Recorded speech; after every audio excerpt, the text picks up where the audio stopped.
Welcome to the pod, Hayden Winks of Underdog Fantasy. You can follow him on Twitter at Hayden Winks. Actually, I'm looking on Twitter here.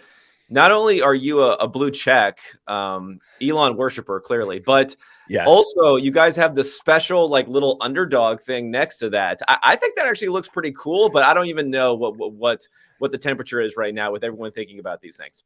If you hover over my little check mark, it says that I'm an affiliate of Underdog Fantasy and that the Underdog Fantasy is an affiliate with Twitter. So thankfully, I don't pay for this, but Elon, you can take our Underdog bucks, I guess. Yeah, the whole conversation around this stuff. I have a check too, only because I thought maybe it would be useful or not. And you know, if Elon has $100 billion or $80 billion, whatever, no sweat off of my back. I will say with Twitter, there was like no innovation on the site for so long. Like if Elon can actually get like where podcasting and like long form writing and long form video up to snuff with some of these other competition, like that would be a massive win for everybody. I feel like so much of sports and fantasy sports is on Twitter, but we all have to go elsewhere for actual like working. So if they can tie that together, that'd be a win.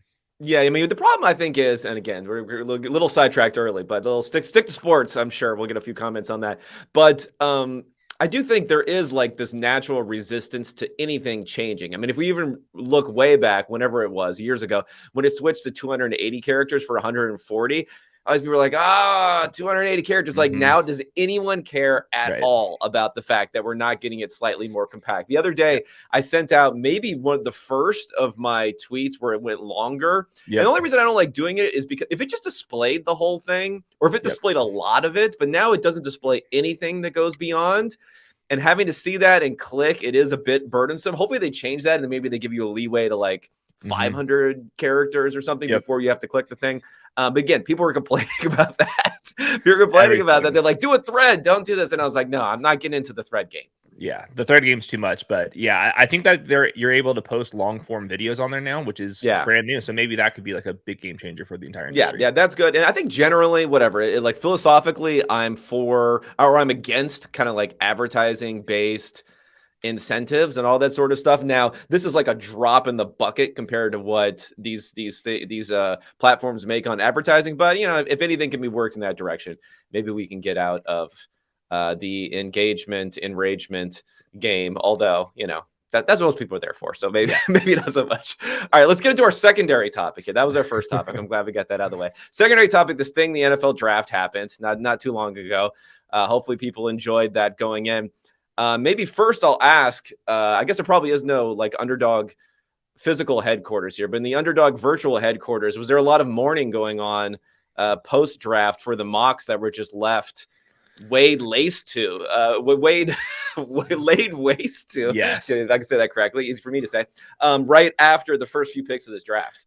Yeah, so just the betting markets in general, it was not accurate for most of the time, and it was basically smokescreen season turned up all the way. And I think the reason why there was so much smokescreen is one, there were some quarterbacks that were going up early, and there was not a consensus around them necessarily.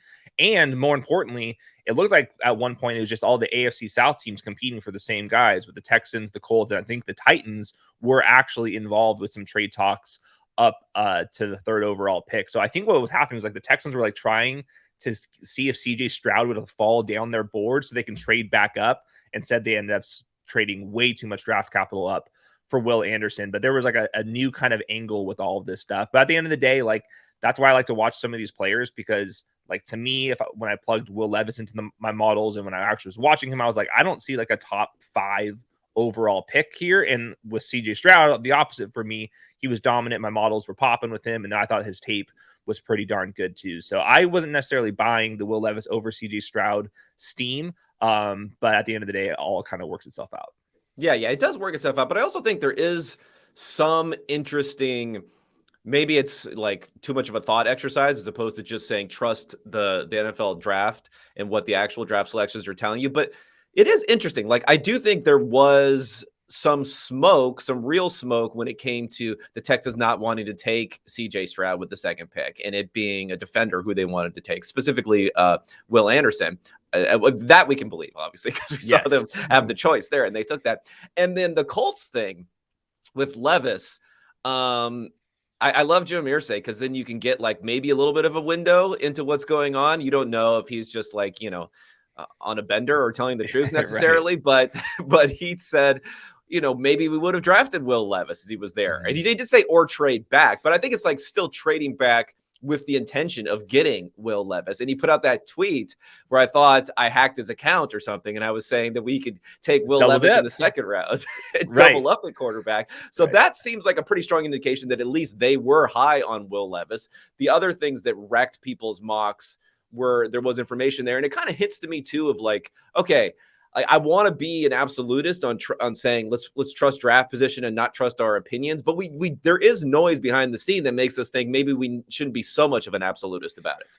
Yeah, and the other thing I was looking back and just kind of goes back to like what the NFL thinks versus like consensus draft boards is if you're looking at like Will Levis on rankings, he was always ranked like 18th overall. And like I struggled to find like basically a single person that was like, Will Levis is my quarterback one or my quarterback two. He should go top five. Yet we were hearing that all these NFL teams were doing that. Now it's like, obviously, like, we don't have access to all the information. Like, we're going to definitely have some massive misses on the consensus boards, but like, we're getting closer where like I don't think that we're going to be ranking a quarterback in consensus rankings like quarterback 50 that he's going to go top five. So when there was like this big of a difference between the consensus and what we were hearing, that's like puts my radar up that maybe there's a wider range of outcomes than what was led on going before the draft. Yeah, it would have also been interesting if we had like a little bit longer of a timeline. What would have happened to some of these consensus big boards? Because I do think consensus big boards, and I look at that versus like the consensus mocks, they are detached somewhat because a lot of people making the big boards are not even necessarily in the mock draft game, but Right. they probably converge somewhat. And from what I heard, and this is with conversations that I've had, I think maybe on this pod, and then also just privately with Benjamin Robinson, who does Grinding the Mocks, he was telling me about the mocks, and he said, if you would have taken everyone's mock drafts from a week or 2 weeks ago, they would have performed a lot better than you had the ones that came out the final week when everyone was buying CJ Stroud falling, when everyone was maybe buying Will Levis being up there. So it was more like this information we were getting in that last week is what threw people off. And maybe that also wasn't being incorporated as much into people's consensus big board expectations. Yeah, my mock draft before literally had Bryce Young 1, Texans CJ Stroud 2, a trade up for Will Anderson at 3 for the Texans, and then Anthony Richardson. So I had the nuts then, but then I changed it. And I think another thing is I think the information that comes out a couple months before the draft, like around the NFL Combine, I tend to actually believe that because teams haven't like kind of figured out the like where the draft board is going to fall with other teams, and they haven't like gone through the mock draft simulations yet, but they're like actually telling people and like, hey, like, I think this player is pretty good. Like we think that this player is going to be a top 10 overall pick. And then as you get closer, when teams are their incentives have changed, where everyone has their boards kind of locked in stone, but now it's this game of like, okay, can I actually get this guy? Do I have to trade up? Do I have to trade down? All that type of stuff. And I think that's where like the last week, a lot of the smokescreen stuff can definitely happen. Yeah, definitely. Okay, so let's talk now. Maybe broadly at first, and then we'll get into some of the different prospects. Sticking with the skill position, obviously, like if someone's good for their career, so from a dynasty football perspective or just an NFL football perspective, it correlates pretty well to what they're going to do this next season. And you're in the best ball game, so we want to make sure that we're also cognizant of that. It's not like guys who stink as rookies are normally not very good later on in their career anyway. Maybe tight end's a little bit of an exception, but it's generally the case. So generally now, like how are you incorporating the feedback that we got? It sounds like at quarterback, it was in line with what you may have expected, but I assume at wide receiver is probably the one where maybe not the top tier, but some other guys that are moving around a bit there. How do you separate like what your opinion was before the draft and what you're seeing? Because I know for me, when I look at the non-skill positions, which I'm not grinding tape on nose tackles. I'm sorry. I'm not figuring out, arm length and all this stuff for these guys. I mean, it's going in a model. So I have my model ideas. And then when the draft happens, I do this thing where I kind of look at people think that there's great steals going on or reaches going on, and I kind of laugh at how silly it is versus the NFL draft. But then for guys who I do study, I'm like, I can't believe Jalen Hyatt went so late. Like I view him a lot better than draft position. So I make that exact mistake. So it's almost like the more you know, the more you research, the more you can maybe even lead yourself astray, not believing in draft position. So how do you think about that? Because you guys really dove into everyone and have great videos on all the different prospects. Yeah, so when I plug all these players into my model, I always have expected draft capital in there. And then obviously when the draft happens, then I just change that column into the actual draft capital here, because I think it is kind of silly to like have a model and then like, well, the player's supposed to go in the 7th round. You're like, well, who really cares? Like your model's like who is actually helping here? I guess it's like fun for like just an analytics only conversation, but I'm always using the projected draft capital. So with someone like Jalen Hyatt, like my expectations certainly change now. Where he was drafted, which was like 72nd percentile draft capital, my model still has him in the 87th percentile. So I still think it was a good value. But if he was drafted in the late 1st round, Jalen Hyatt would be like the 95th percentile in my prospect model. So I think it matters to some extent. I also think that playing time is highly correlated to draft position. So even if we think that the consensus boards were right, we are our own personal evaluations were right. Still, playing time is going to be linked to that, and you see this with secondary contracts as well once they get past their rookie deals. So I think it certainly matters. I think draft capital is the most predictive thing for fantasy purposes and for everything in general. But it's like going into this, it's always been a part of my process, and thankfully, there's only so many rug pulls. Jalen Hyatt was the most infamous one, in my opinion, when it comes from the rookies, though. Yeah, even with Hyatt, and again, this I have to check myself that I'm not just trying to like seek out information to confirm my biases. But one of the things I was mentioning in a Peter King article, which I thought was at least a little bit interesting. Again, this is more like it hints at the larger scale of how we view these draft positions. Is for the Raiders and Mark Davis, son of Al Davis, lover of fast wide receivers.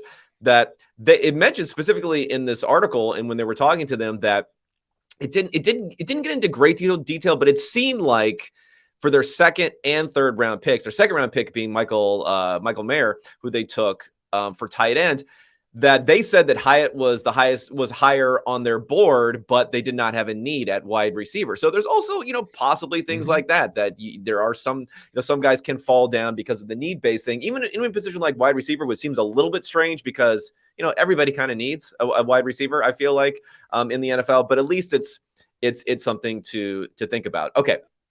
So why don't we talk through the different positions here? Maybe start at quarterback, because I do think that with CJ Stroud, again, I don't want to be too influenced by thinking going into the draft, but going into the draft, and again, I was influenced by these reports, especially with Levis and Stroud. I kind of had Young in my top tier, not for fantasy. I'd still put Richardson in my top tier there. 2nd tier, Richardson. And this is more like a real football take again. So with the running value, he would move up. And then I had Stroud and Levis in the 3rd tier. Stroud above Levis. I'd probably move Stroud now up, closer to being to where Richardson is.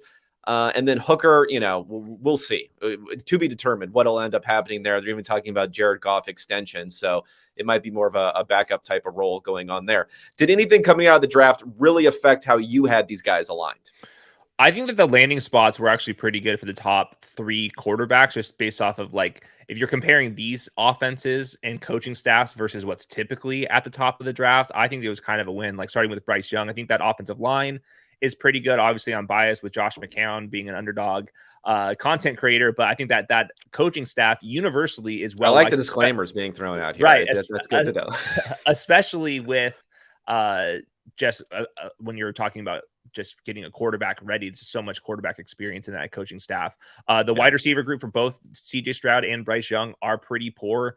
Anthony Richardson skill guys, I think, were probably league average at best, but the offensive lines look pretty good. Like CJ Stroud, something that I'm looking at is just their left tackle is really good. Their left guard was a 1st round pick last year. They drafted a 2nd round center this year. They get Shaq Mason, who's had a lot of good seasons at right guard, and their right tackle was a developmental 1st round pick going into his 5th year. And then we always kind of see the Shanahan tree, usually pretty efficient, just calling plays. Obviously, this is a very inexperienced play caller, but I think over time, CJ Stroud's in a decent landing spot as long as they can get some wide receivers. But when I plugged them into my model, I was actually expecting them to be a little bit better. CJ Stroud and Bryce Young were still like 85th percentile prospects, including that capital.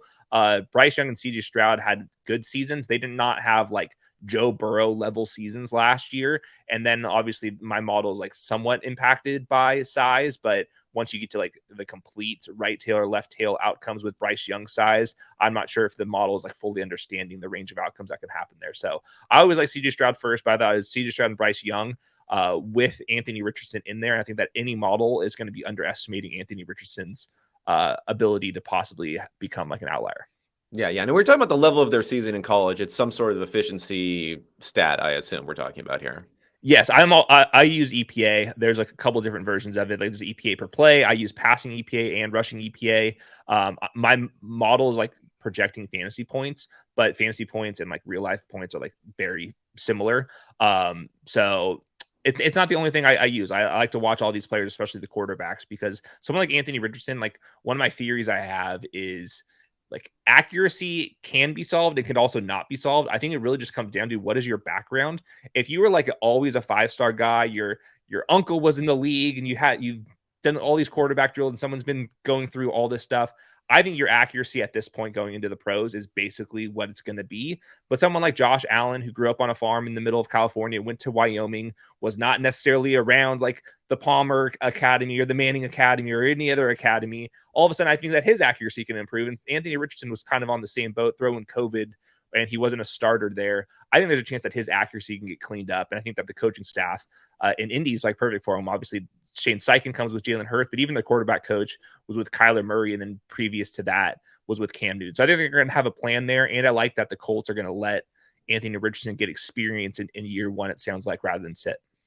Yeah, I mean, the whole sitting thing in year one, it drives me nuts when teams say they're going to do that explicitly. I'm trying to think. I think the Browns with Baker Mayfield, when they brought in Tyrod Taylor, they said, like, we're not going to play him this year. And it's like, come on, guys. Yep. But even so, I do think that's an interesting question to think about for these different quarterbacks. I guess for me, like how good they are and how good their competition is matters for a week one start.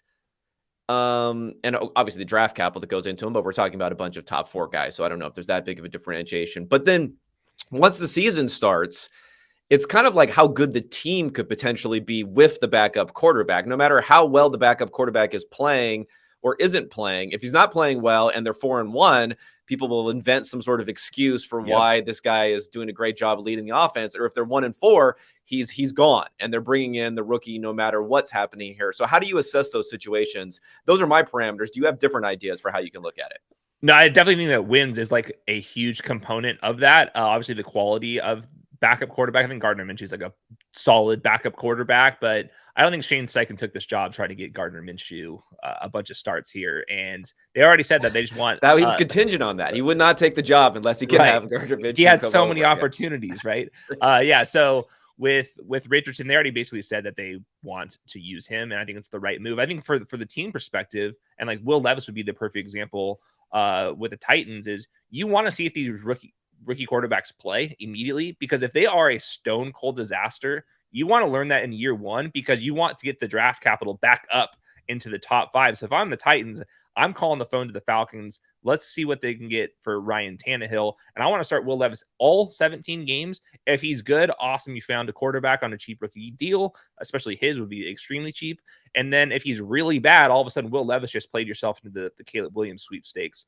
And maybe if there's a middle ground, getting some of these reps in early is going to help his development. So I'm always on teams start these rookie quarterbacks. You got to see what you can get from them. And sometimes all of a sudden you get Josh Rosen into Kyler Murray.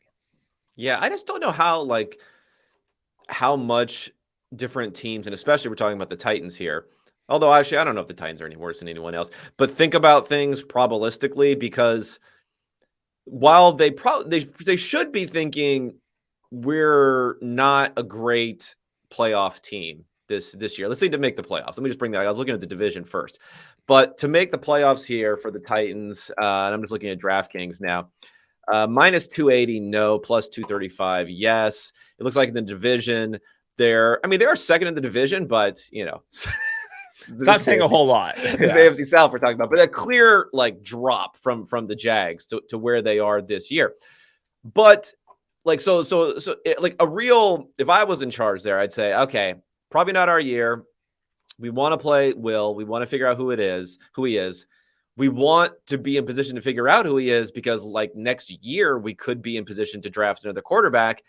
And when we look at Ryan Tannehill right now, it's $27 million a year. If they trade him, what is that worth?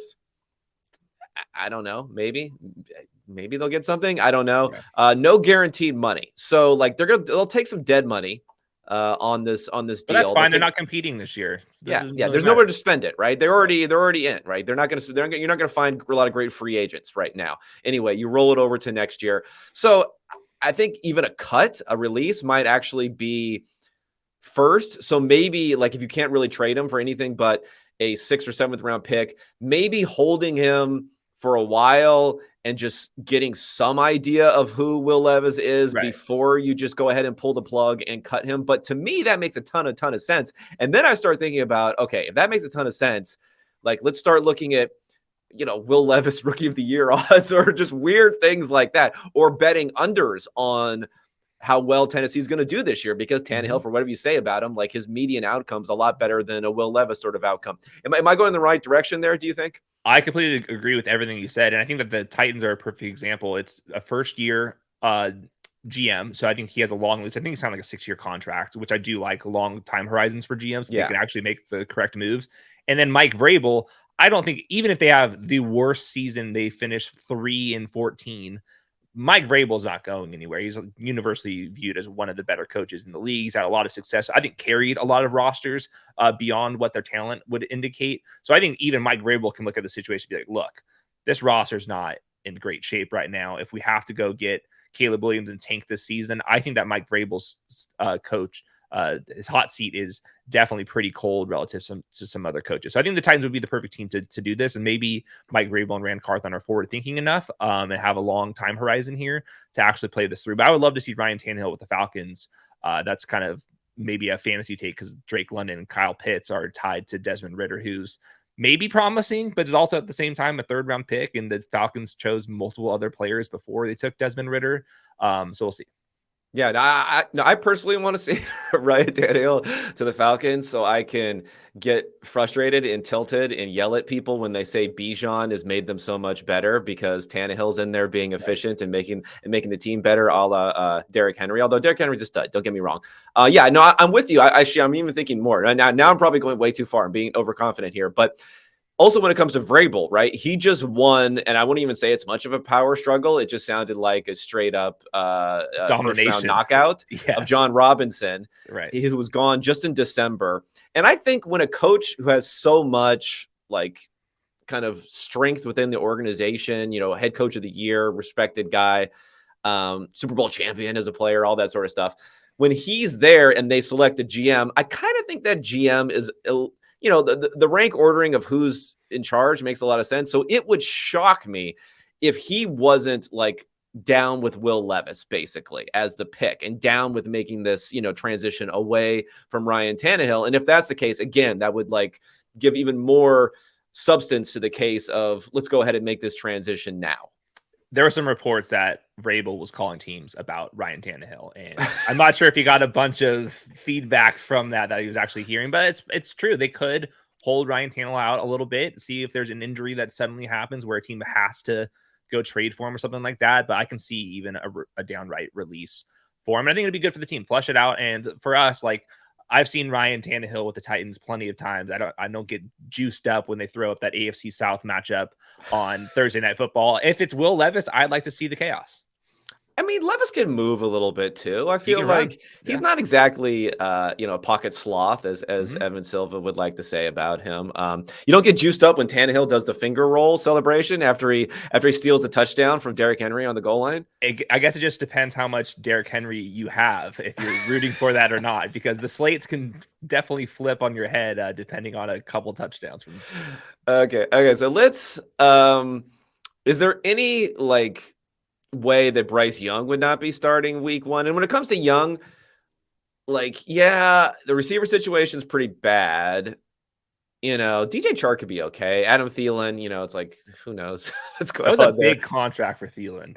Yeah, that's a weird contract. I think the offensive line last year, it was kind of a talking point that they had rebuilt it. Maybe it's one of those year 2 effects for the fact that they had rebuilt it. The defense has been good. Okay. The last couple of seasons when they're not playing from way behind. When they're playing from way behind, teams would just, especially 2 years ago, just completely destroyed them on the ground. So, like, I feel like the Panthers may be like my sneaky team. I was thinking about this as having a chance to even win the division if, Desmond Ridder is what people think is going to be the Falcons coach. But actually, the markets are not that far off from me. They're less than a win differential in wins. They're a little bit lower in their divisional odds, but not that far. But not many people are really talking about the Panthers in a totally wide open NFC South. I agree. Their defense is pretty strong. Their offensive line is fine enough. And then just basically what's your evaluation of Bryce Young? I really struggle with Bryce Young. Like, I thought he was fantastic at Alabama. Like, the stats were good as well. His playmaking is undeniable. To me, it's just like, all right, how is this going to translate? Like, if he is going to be winning in the pocket, moving back and forth, kind of like how Mahomes plays, well, that's where the biggest guys are, and that's where he's going to be inviting hits. And I think that there were some times where Bryce Young was inviting pressure, but I think that division is definitely wide open. I will throw out the Saints. The Saints are definitely all in right now with Derek Carr. Oh, yeah, I think they're leading the odds. So they are leading the odds over the other guys. But I was thinking more about that because a lot of people are like the Falcons thing. Obviously, we're all we're not laughing. We're all commenting on the Bijan Robinson pick. But there are a lot of people I've said are like, I think they could win the division. So I was thinking about them because I don't hear anyone saying a similar thing about the Panthers right now. No, I definitely think that's well within the range of outcomes. Bryce Young, some people thought that he was like a very, very, very good quarterback prospect. I didn't necessarily see that, but I think it's within the range of outcomes. Like, it just basically, is this playmaking ability with like, I would say below average arm strength and like average NFL athleticism, is he going to still be able to make the same amount of plays when the windows just get a little bit tighter? If yes, now we have somebody that can read defenses pre-snap and post-snap and make plays. It's just, is he going to actually be able to do when the windows get tighter? We'll see.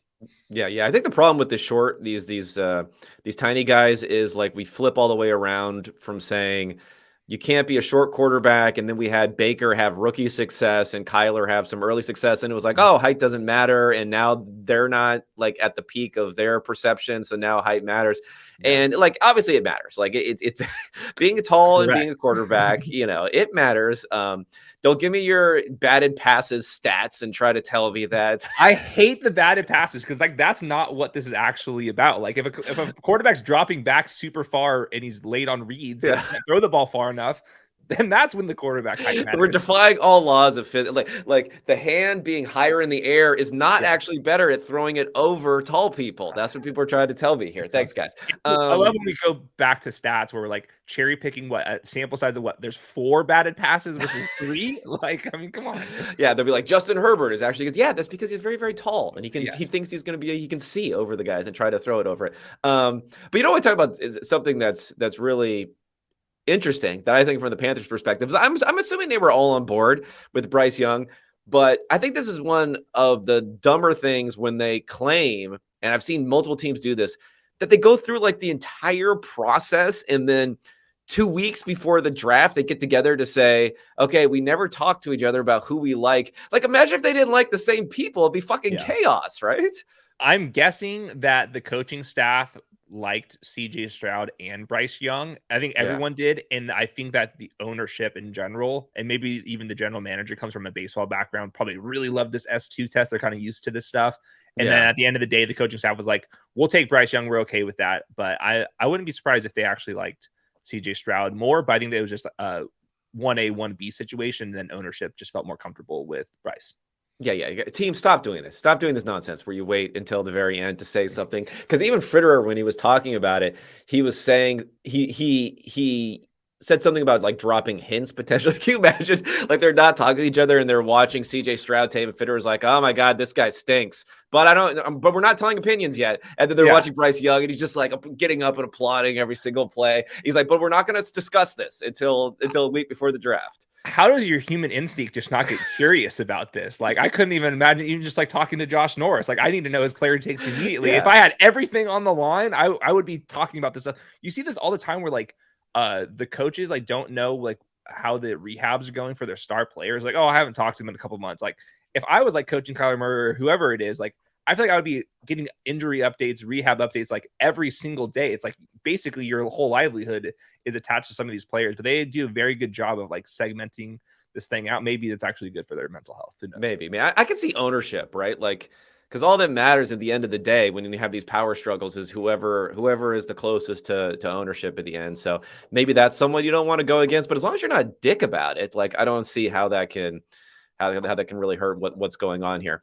Okay, so we kind of did Richardson, Young, Stroud. Is there any chance that he won't be starting week 1? I mean, I guess there's always some chance, but I guess the more interesting question for him, and this is something that Rich Rebar said, which I believe, is that he probably has, from at least a rookie year floor running perspective, maybe like we should even just assume he's going to get more rushing yards than someone like Bryce Young because of the fact that he is a little bit bigger. He did a little bit more on the design run front there. And maybe it's also a situation where we just don't quite know coming to the NFL. Obviously with Justin Fields, like he had the ability to run. He didn't run a lot in college, but now that he's in the pros, he's running because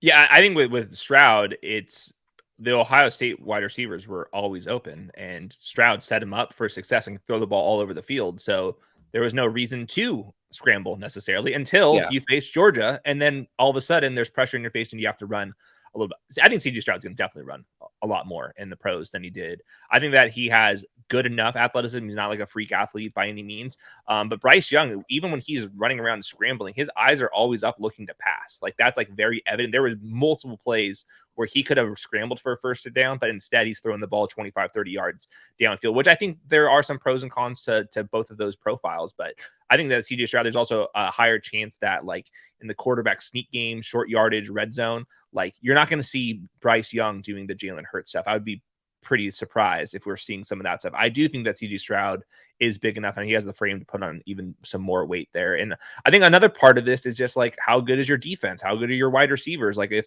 all of a sudden your defense is giving up a bunch of points and now you're down the scoreboard and your wide receivers aren't going to go open, then yeah, you're going to probably scramble a little bit more. And at Ohio State, he didn't have any of those problems. Sorry for a little delay there. I had to put on mute. They're like doing some construction. I don't know if you can hear it coming through. So apologies. No, you're good. You're good. Okay, good. Because then it's like it's tapping. It's driving me insane. So this is the thing when it comes to the rookies.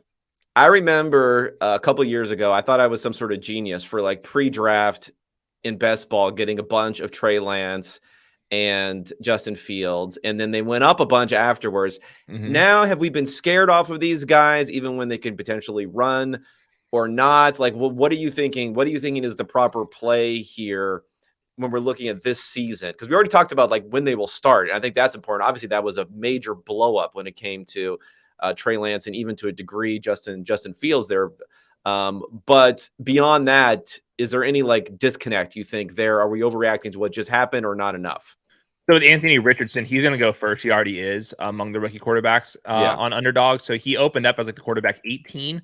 Deshaun Watson, quarterback 9. Dak Prescott, quarterback 10. I think Anthony Richardson is going to get up to that tier eventually. And the problem is with like for like trying to get a good discount is even if half the players on Underdog are scared off of the Trey Lance season, well, the only person that actually is dictating the ADP is the people that are bullish on him. So if you get 4 people in the lobby that are bullish on him, all of a sudden his ADP is going to go up, even if half the league is not believing in it. And I just think that it just comes down to the ceiling is so massive with him. And I think that Trey Lance was maybe universally liked more as a prospect, but I think that the buzz around Anthony Richardson's rushing ability was way higher than it was with Trey Lance. So I think for fantasy purposes, at least on Underdog, his ceiling is going to be massive. And just based off of like Best Ball Mania 4, it's a lot of the prizes are on the top 1 percentile. Like if you're coming for 1 percentile outcomes, like Anthony Richardson's 1 percentile outcomes pretty sweet. Yeah. And I guess you're right. Like we could also look back now and say, well, Trey Lance sucks. So right. It's not like a rookie quarterback issue. It's maybe a Trey Lance is not good. Although who knows, maybe someone will trade for him so he doesn't have to be third string behind Sam Darnold, and any value that he has left, which is probably not much, will be all gone here. Okay, let's transition to running backs for a second here.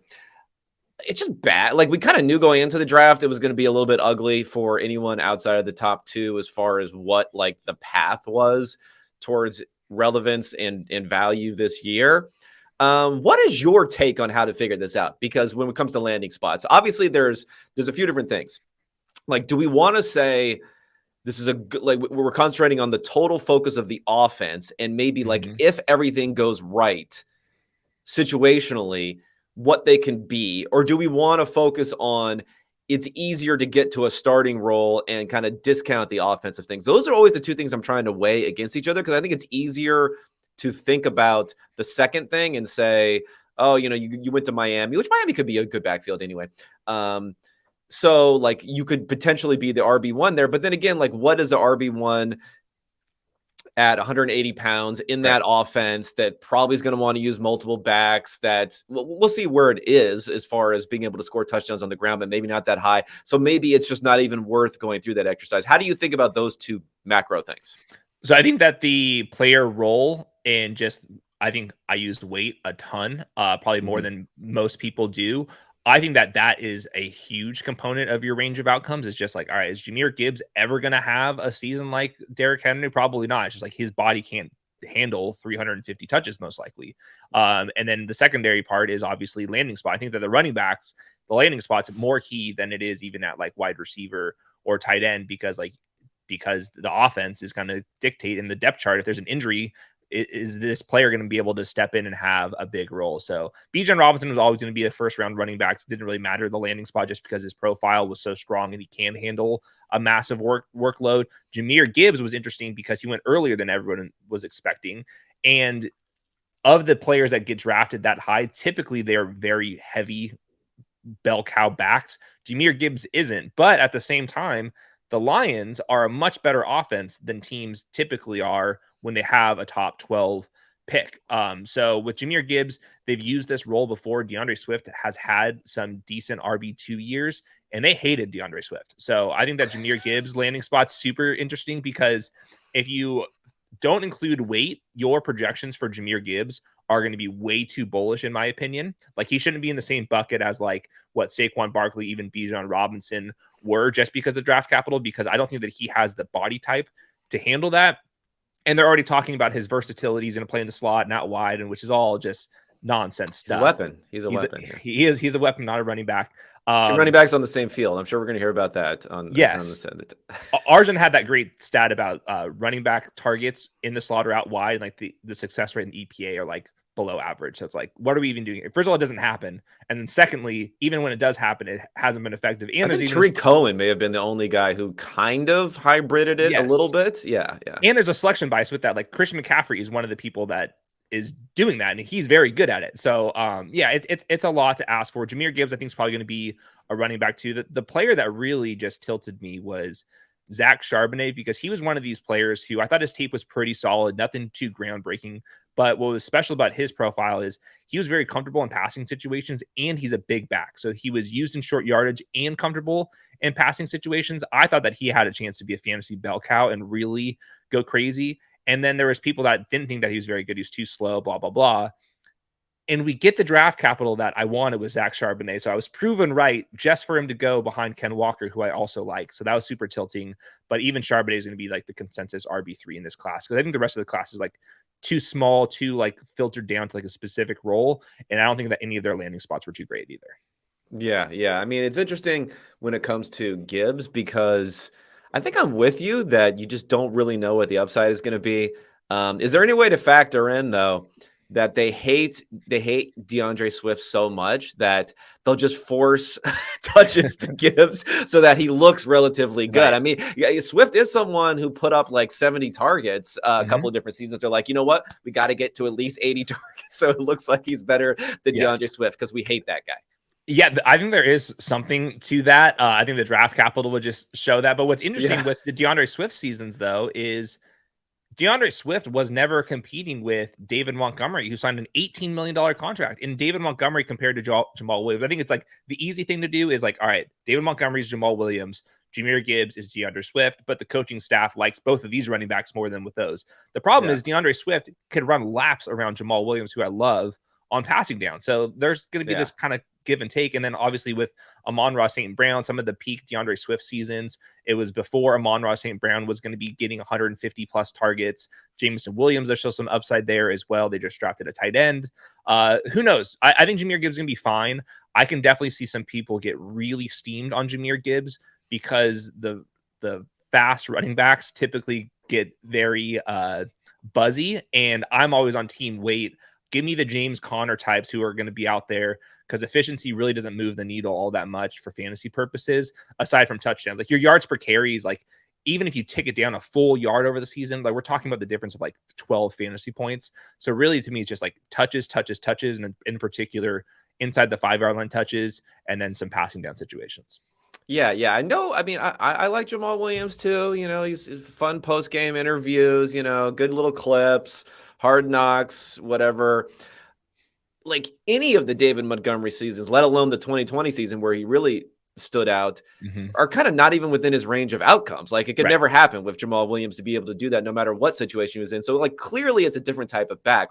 So I think that is also, you're right. It's probably not being appreciated enough in that situation. At the same time, like this draft capital thing is just messing up at least a decent amount of my models, because they don't quite know what to do with a guy who weighs that much. And then you have McCaffrey in there as a smaller guy, not that small. I mean, still like materially different as far as how small he is, but who performs well as a top 10 pick. So then that thing kind of gets messed up, where I just don't think he's obviously not going to be put in that same sort of role as Christian McCaffrey.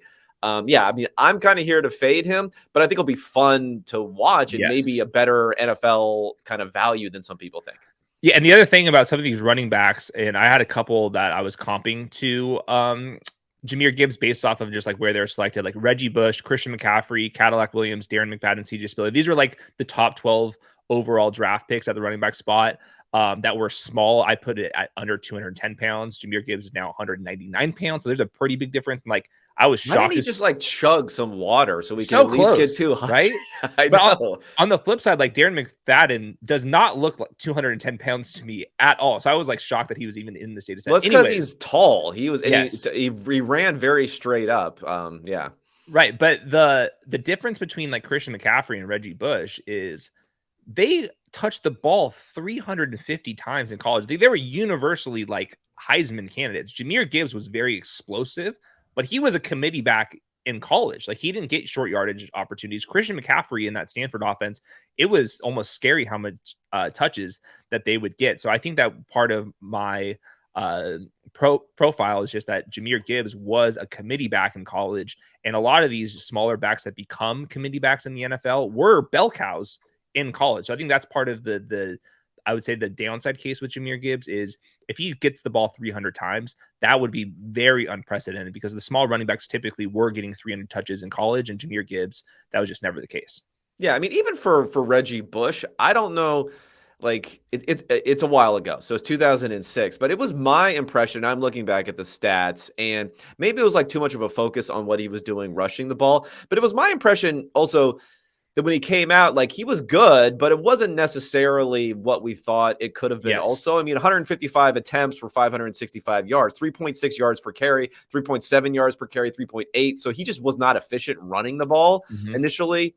And he was getting about, 155, 157, 100 carries. He was missing time also doing that. I mean, great receiving the ball, but that even went down his couple of years. I don't think, maybe some people don't quite remember that he kind of just washed out of New Orleans and then ended up getting a little bit more substantial role when it came to running the ball, and then also picking up on the backside in the back half of his 20s with the Dolphins and the Lions. So it's like even Bush is a success overall, but it wasn't like he knocked it out of the park for someone of that sort of draft pick.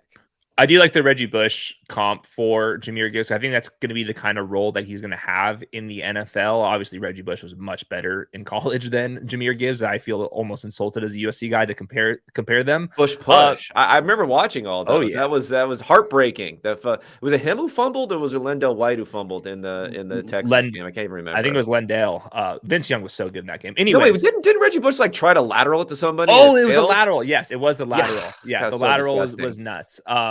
With Jahmyr Gibbs, the one thing that's so difficult though is just the Lions offense projects so damn well.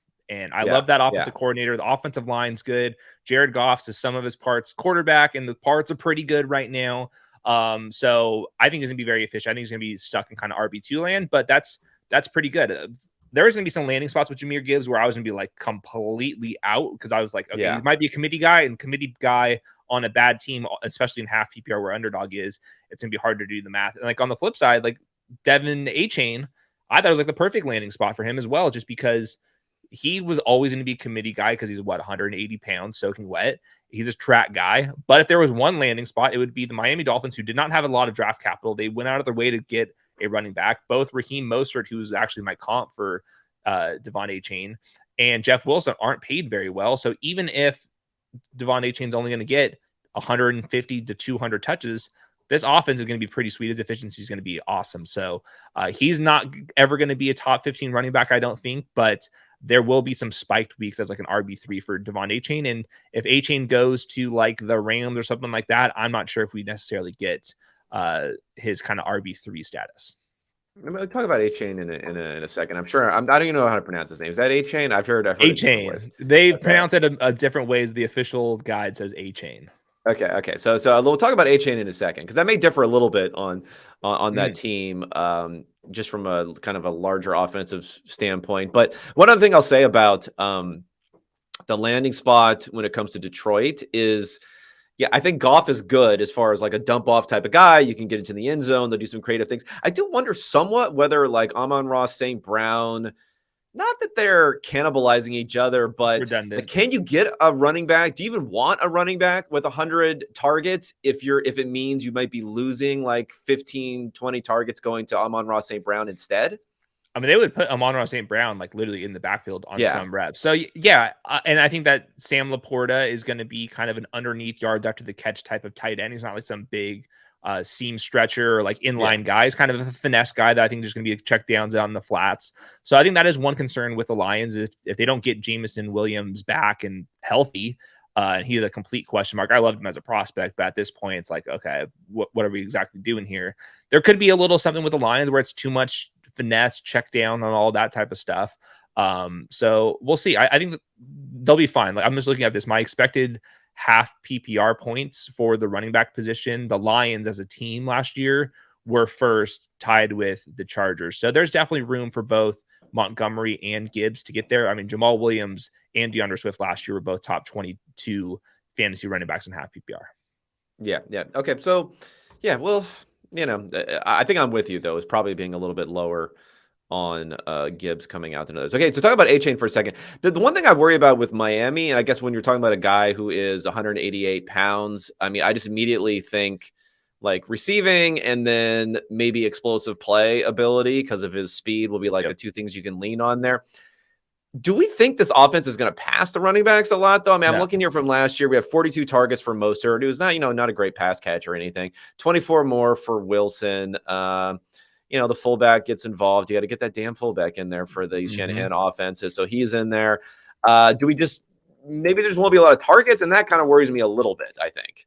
Yeah, his upside is severely capped. I think that in like redraft, if you actually have to predict the Devon A-Chain spike weeks, you're going to be in hell. But in best ball, because he will have a 50-yard touchdown this year, I feel pretty confident in that. Yeah. That's going to automatically get him in like the top 15 running backs on the week. I think that there's some case for that. Looking at the Miami Dolphins were like 27th in expected half PPR points to the running backs in total. And this is a rotation that they go week to week. The Jeff Wilson, Raheem Mostert stuff was so frustrating in fantasy last year to try to even peg. Now you add somebody that they went out of their way to draft. I think that A-Chain is going to be the leader there, but I don't think he's going to be playing 50, 60, 70% of the snaps. And his receiving profile, that was pretty solid in college, but if he is more like Raheem Mostert like has like the body type and speed of a typical passing down back, but never really was. So I think it's a good landing spot for him, just because if he went to like, I don't know, the Bucks or one of these bad teams and you have this profile, like I just didn't see the case at all. At least I can kind of dream now that he's going to rip off some big plays. Yeah. I mean, I love it from a real football type of perspective. I mean, third round, it's not great, I guess, maybe if you could get, but I don't know, but he is a pretty explosive dude. So I don't know if you can necessarily get that later. And I guess maybe this also goes to like the real football complaints I have about Bijan, like the whole 3 down back thing, every play, like who cares? I mean, not who cares, but it's great for fantasy, obviously. But from a real world football perspective, hey, on 3rd and 8, like they know you're going to pass the ball. Guess what? You're not getting some great benefit having him out there. And I kind of like it building a running game that could be explosive like a passing game. Like, why don't we just do that with these guys? And if they get injured, that's fine. I mean, Mostert like can't stay healthy necessarily, but he almost won them the game in Buffalo with how well that he was playing in that one, even though they couldn't do anything explosively throwing the ball. So I love it from a real world perspective, but like you said, we'll see what else goes on here. Is there anyone else that you're kind of maybe I'll just fly through the rest of these running backs and just say again from this whole idea of talent and opportunity and this season something happening again? If we want to talk about what can happen next season, I'm not that interested in it in this point. I don't think I'd even be that interested in it in Dynasty, quite honestly. I'd rather just have a guy that had some sort of value uptick already when we're not talking about someone who was drafted in the first couple of rounds. Anyone that you're looking at here? Roschon Johnson is going to be competing with Deonta Foreman and Khalil Herbert, who I think are pretty efficient backs, but they've always been kind of capped in like their roles. Roschon Johnson I thought was pretty solid on tape, and his efficiency numbers were there. It just goes into that bucket of running backs where it typically doesn't work out, where if you were a backup in college, you're most likely going to be a backup in the NFL. But obviously the context of Bijan Robinson, we think is going to be pretty good. The problem with the Bears, though, is these rushing quarterbacks, and there was this narrative in fantasy that you want your running back to be playing on a team with a rushing quarterback because it opens up lanes. You're going to have a more efficient yards per carry. If you're in a yards per carry league.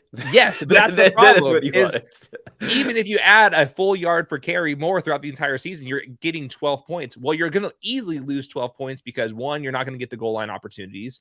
We saw that with Jalen Hurts to some extent. And then same thing with like the Baltimore Ravens offense is J.K. Dobbins is always stuck in RB2 or RB3 land when he's healthy because they're never going to throw the ball to their running backs. So that's my concern with Roschon Johnson is even if he can beat out Foreman and Herbert, which I think is basically a toss-up at this point, it's going to be hard for him to break out. Like Tank Bigsby is going to be the backup to Travis Etienne. Kendre Miller, who I liked, he was my running back 4 going into the draft. Good landing spot long-term, but this year, even with the Alvin Kamara suspension, like they're going to be still doing some random stuff with Taysom Hill. You got to factor that in. Jamal Williams on a 2-year deal, fairly highly paid over there. So Kendre Miller is probably going to be a committee back. And then Tyjae Spears, he probably has the easiest path if they either trade Derrick Henry at the trade deadline, which I think is another thing the Titans could easily do is like, all right, Derrick Henry, you're the face of the franchise, help Will Levis out. And then at the very last second, one of these Super Bowl contending teams are like, okay, maybe we need a little bit more power. Let's call Derrick Henry. In that event, maybe Tyjae Spears gets a call and he has the easiest path to playing time, but he has literally no ACL. So this was, I think, a pretty bad landing. Do you think the Titans knew that? Did the Titans know that? They're like, oh shit. Maybe they're fading ACLs. Maybe that's something that we have to incorporate into our models. But gets in the way. Your knee flexibility is hampered by having that tendon in there. Basically, the landing spots were all pretty bad. I thought there was like no, and I think maybe going into the NFL, it's like something to notice is if there are more committee backs or backfields, then it's going to be harder to find like the pristine landing spot. Maybe that's just something we're gonna have to get used to. But I thought this class, like if Kendre Miller didn't go to the Saints and he went somewhere else, I can really make a bold case for him. But now there's 3 backs there. It's going to be pretty tough to figure out now. Yeah. I think with the Titans, if we're talking about like the scenario where Spears gets in there, it's going to be Derrick Henry's gone, Ryan Tannehill's gone. You got Will Levis starting. And they'll project for 14 Traylon Burks is injured in training camp. And it's like Nick Westbrook Akine out there. Racing McMath is going to be getting some run out there. Even their tight end group. Their tight end group is like Chiga Kwanku, who is like explosive guy, but he's like a 238-pound guy that's probably going to be destined to maybe just 2 tight end sets only. And they don't have like a big, powerful tight end, and they love running the ball. Their left tackle is going to probably be Andre Dillard, who they're not even good. They don't have a great offensive line. Yeah, this is going to be rough. It's going to be rough in Titans land, but that's okay. They were number 1 seed. They still have that number 1 seed banner up from a couple of seasons ago. I have one more thing. Going back to that discussion about who cares about bell cows for the NFL teams, I think that there is some validity to that. Maybe the counter would be that you can kind of hide your run pass tendencies when you're dealing on the margins. Like if it's 2nd and 5, what's going to happen in those situations? But that's just play action, my friend. I agree. I will say that what the Eagles have done on defense has been catching my eye. In that they're taking the discount on these role players. Like Jordan Davis fell like probably 5 or 10 spots because he's only going to play 30 snaps per game. Then Hassan Reddick, he was outcasted because he can't play on run downs. He's too small. And now they get Nolan Smith on a discount because he's too small. Well, if all of a sudden you're buying the discounts on all these role players because they're only going to play 30 snaps, and you have a bunch of them, and you're only playing them in the snaps where they can succeed, all of a sudden now you have a fully maximized defense. So I do like this idea of drafting the discounted players because they are role players, and you keep buying the discount on all these guys, and you get enough of them. All of a sudden, you're going to be maximizing where their talent is, and that's how you get a discount over like an entire defense. And that's basically how the Eagles have kind of done this thing. Yeah. I mean, I'm still waiting for the day where we start committee quarterbacks. That's what I'm waiting for. Committee quarterbacks for different situations. Did you not watch the Saints games? Those were so fun. Oh God, yeah. I mean, Well, who was the Texans were trying to do that with Driscoll, who's like he's kind of Josh Allen-ish as far as his combine measurables are concerned. But then he did some really dumb things. I can't remember exactly what he did, but he did something really dumb last year, which is not surprising. All right, running backs. Let's go wide receivers now. Again, maybe I'm trying to think of running back. Anything in here? Chase Brown. Let's see what happens with Joe Mixon, I guess. Yeah. Okay, so receivers. Again, we talked about like what happened versus expectations versus what happened. So JSN still first receiver, but is there really any difference between him and like the three guys who went after him? Not really. So those guys were closer to what our expectations were going into the draft than JSN. We have a lot of guys here who are kind of like wide receiver 3, at least for their first year. And I don't know if there's any offense in NFL history other than maybe like the 2013 Broncos where you could get 10 touchdowns as a wide receiver 3 that you would really care about that sort of role. So what are we thinking about these guys? So let's start with JSN because he was the consensus guy. But in like my model, for example, he's a 94th percentile prospect. Addison and Quentin Johnson are right behind him. So if there was going to be JSN goes 10th overall and these other wide receivers go 30th overall, now there'd be a bigger gap. That gap has closed. And especially in this offense, JSN was always going to be battling this slot only moniker. And with the Seahawks, at least for this year, if they are healthy, he's not going to be playing in 2 wide receiver sets most likely. So, and now that they have 2 running backs and they have a bunch of tight ends, who knows how often they're going to get into 3 wide receiver sets. So I think JSN, he definitely takes a little bit of a beating after getting the draft capital. And then I think the real winner here is Jordan Addison. And I actually have Jordan Addison ranked ahead of JSN because Addison is going to be out there in 2 wide receiver sets. The Vikings and the Seahawks, I think that their passing numbers are going to be pretty similar this year. They were last year as well. I think the quarterbacks are on like even playing field, and just I think the wide receivers are both very good on both teams. But Jordan Addison's path to playing time and routes run is so obvious. And I think there was a lot of fudding with Jordan Addison's profile, but to me, he looks pretty good. Like the draft capital's there. His production was awesome. And it wasn't a surprise that he went as high as he did. I just think that his landing spot was much cleaner than like Zay Flowers, who's going to be possibly a slot only guy. Ravens offense probably going to pass a little bit more, but like you said, they have Odell Beckham, Rashad Bateman with a bunch of capital tied to them. And then obviously with the Chargers, you can dream big with Quentin Johnson, but I thought he was more of a developmental guy. And with Keenan Allen and Mike Williams both making like $25+ million, it's hard to see him crack that many 2 wide receiver sets and even 3 wide receiver sets. Josh Palmer, I think, is a starting level wide receiver 3. He's not just like some layup guy to overcome either. So to me, it's definitely Addison and JSN for redraft and best ball. But I think the guy to actually be buying is Jordan Addison. Yeah, I agree with that. I guess for Addison, my concern would be maybe if you look at like the totality of his rookie contract, that like a lot of things we think we know about players who will be there and their rank ordering on the depth chart. There's a lot more uncertainty that we think about anything. I mean, like the Chargers or the Ravens or all these other teams, like who knows what's going to happen in a year or two down the road. I do think with the Vikings, because of the fact that we have Justin Jefferson, who may be like the best receiver in the NFL, and he's young. And then they invested enough, I think, in TJ Hawkinson, where Hawkinson's going to like stick around for a while. So I don't know. That could be a little thorny as far as like who Jordan Addison can be. Again, I told you we focus on redraft, but now I'm taking it off of that. In like a year or 2 or 3 years, because that's about as solid as you get for a wide receiver, tight end, 2 receiver combos, for the fact that they should be heavily involved in the offense for like 3+ seasons going forward. Yeah, and like looking ahead with the Chargers, their cap situation next year is not in a good spot. They're basically they're probably going to definitely cut JC Jackson. It sounds like they might have to cut Khalil Mack. And then they're going to basically be choosing between Keenan Allen and Mike Williams, who are basically on the same exact contract. And they're going to have to probably cut one of the two. So if Quentin Johnson develops, then obviously there's a path and you're tied to Justin Herbert long term. I just think for this year, it's a much different conversation. Like someone even like Jonathan Mingo, who I think really closes the gap on like Zay Flowers and Quentin Johnson, at least for this year, just because the competition for targets is non-existent in Carolina and it's really heavy. And I think that is something that kind of tilts me is I see like targets are earned, which I certainly agree with, but we can't pretend that target competition doesn't matter at the same exact time, because immediately when a wide receiver teammate gets injured, they're priced up in DFS, the projections get better immediately. So we've seen examples of this time and time again, but I think in the offseason, we kind of pretend that like target competition doesn't matter because targets are earned. Well, targets are earned to some extent, but it definitely does help if there's nobody else to throw the ball to. So I think that was the win for Jordan Addison this year. But long term, like you said, being attached to Justin Herbert definitely matters. And we certainly have zero clue who the Vikings quarterback is going to be next year.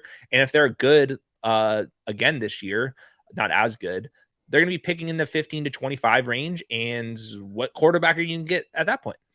Yeah. No, I'm with you on the targets matteringness. I think it's a truism when it comes to when we have more certainty about who these players are.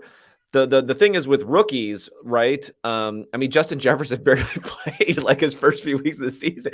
These guys don't know what the fuck they're doing, right? But not that I would know what the fuck I'm doing if I was in there and these coaches. And once they put him in there, they're like, oh, wait a second, like this dude can earn a shit ton of targets. So yeah, just having that path to getting in there, and then you're not saying definitively that Mingo can come in there and gather a whole bunch of targets, but at least he'll have the chance to do that. And then he could do it more so than some journeyman type of wide receiver 3 who falls into a perfect landing spot in a totally bereft wide receiver core. Yeah, I'm pretty confident they're saying that guy's not going to hit 20% targets, but you can't necessarily say the same with rookies. That would be my take.